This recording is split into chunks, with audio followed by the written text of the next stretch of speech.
Now, as you can see, the stern is going vertical. We've got the funnel going underwater as well as the ventilation. It's actually completely submerged, and this is it.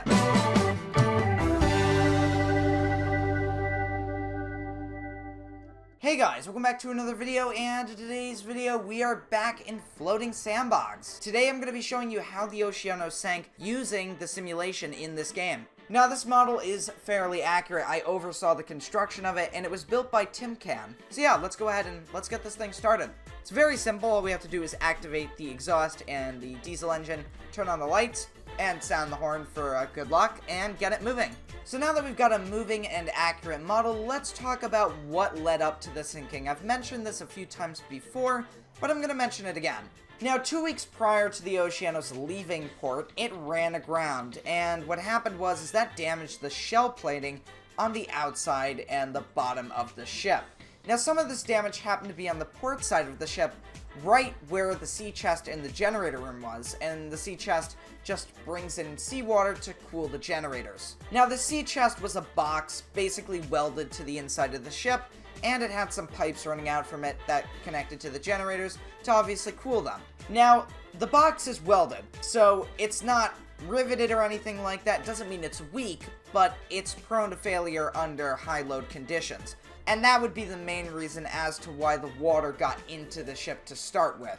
Now, there's another factor that plays into this as well, and it has nothing to do with the damage caused by the grounding. It happens to do with the sewage system on board. The tank for the sewage system was significantly small because this was a mixed passenger and cargo vessel, and once they increased the passenger capacity, there was more sewage going into this small tank. And I believe they actually did move the tank at some point, but I'm not 100% sure on that, so don't quote me on it. But the tank was small, and it filled up fairly quickly, and at points, it would block up the sewage ventilation pipe. That's not good, because then none of that bad smell from the tank is gonna leave the ship. So it basically goes back up the pipes into the cabins, and it just smells bad. So they were asked to go ahead and take a look, and not to mention, a storm's blowing in. So this is not good for the ship, because now you've got these perfect conditions, and if something fails, it's going to be catastrophic. Now it's around 9 o'clock, we've got massive rain as well as huge waves that slam up against the ship and really push it to its limits. Now, with each wave, it causes that damage in the generator room to open up a little more each time it gets hit, which means more water is able to get into that sea chest box area and start putting serious loads on it. Eventually, without warning, it fails, and a massive amount of water comes flooding in. With that, the power goes out, and you'll see that in just a second. Now, it's debated whether it was the chief engineer that shut the power off, or it shorted out. I believe the chief engineer shut it off, because it just seems more likely. Now with the power off, the ship is dead in the water in this insane storm. Massive amounts of water are rushing into the hull, and it's not looking good. As the water begins to flood into the ship, it floods into the sewage ventilation pipe, goes into the sewage tank, and floods up into the cabins. At around this point, Moss Hills actually films the water down on Neros deck, and it's a really chilling sight. In the middle of this empty hallway down these stairs is a lot of water coming in. So you can imagine that's quite frightening. Water is making its way up the pipes and flooding out through the cabins into the hallways, and at some points back down the stairs. So you can imagine you going up the stairs and seeing water coming down the stairs from floors above, and that's caused by the hydrostatic pressure building up in the ship. At this point, the forward parts of Neros deck are gone, and the decks below it are also gone. So this is really bad at this point, because that's a lot of weight forward, or, well, a lot less buoyancy forward, and that's going to cause the ship to start leaning. And it's also around this point when water starts to flood Poseidon deck. Actually, the after portion of Poseidon deck is flooding, but not the forward portion, which is interesting. Now, this is actually Poseidon deck here, and right below this is Neros deck, and Neros deck is where Moss was filming. Actually, to be precise, right in this area. So he went down these stairs and saw the water flooding in, and now we have video of it, which is really cool. At this point, the water has traversed forward over the staircase and is now flooding the forward part of Poseidon deck, and that is going to lead to more instability, and it's going to cause the ship to keep leaning forward. If this was a 3D simulation, we may have seen it roll over to starboard or port, depending on which way the wind was blowing, or which way the water shifted to, or whatever. It's also around this stage when the sun started coming up, it was now daytime, and water was actually starting to splash onto the bow.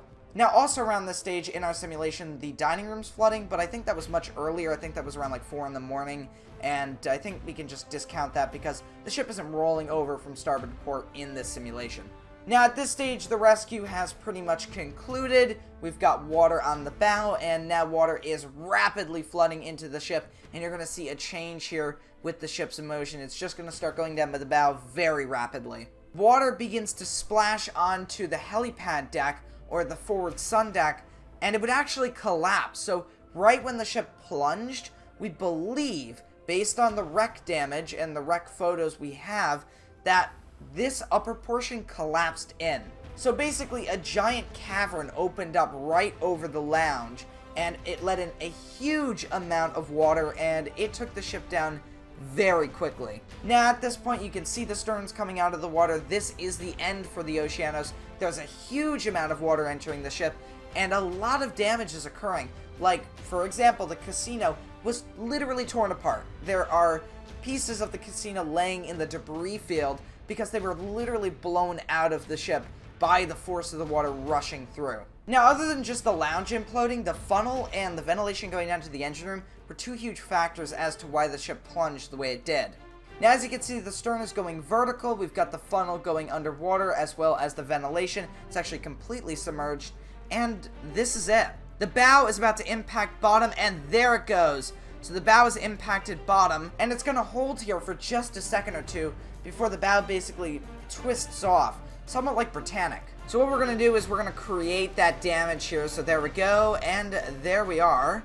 So the bow is now breaking off, and as you can see, there she goes. So now the stern just poises there with all of this buoyancy in it, and now it's slowly going to settle down as it fills with water. Now, based on the fact that the engine room is now gone, and most to all of the watertight doors after the engine room are open, based on testimony by Moss Hills, this is going to go down very quickly, and it did. We have video of it, and you can see that on YouTube. So, yeah, as you can see, this is it. Alright, there it goes. It is going under very quickly, and it's almost gone, and it's gone. There it is. So, yeah, the ship is now basically underwater at this stage. Oh my gosh, okay. So that did not happen in real life. That's just because of the terrain here, but there we go. Now, fun fact about the wreck while we're looking at it right now, there was a dive on the Oceanos this year, and it looks relatively the same as it did in 2005 with those last couple dives. Anyways, there's the Oceanos, but why don't we go ahead and blow the thing up, because, I mean, we have the tools, so why not do it? So let's imagine that the generator and the engines exploded at once. So here we go. Hey, that wasn't that bad. It actually stayed in one piece, which is good, but it is flooding super quick. Yeah, so this is what I would call an extensive amount of flooding. Can we turn anything on here? Is this gonna work? Nope. I can toggle the sinking. That works, though. Yeah, there is a toggle sinking function, but it is a little bit fast for my liking, but that's just how it works in-game with the pumps. But if you want a fast sinking and you don't want to sit through like a 10-15 minute sinking, then that's the option for you. Look at that, we've got some hydrostatic pressure here, which is really cool. Bombs away! Oh my gosh, holy cow. Now this is gonna go under fast. That did not last long, holy cow. And there it is. Oh, it actually survived that. Let's see if we can split it in two. Here we go. There we go. Not really in that area, but it did split, so there we go. Anyways, let's go ahead and let's increase the rot accelerator and just watch this thing disintegrate. So there we go, folks. That is the end of the Oceanos, at least for this year. Alright, so if you guys have enjoyed this video, make sure to leave a like and a comment, and I'll see you next time, guys. Goodbye.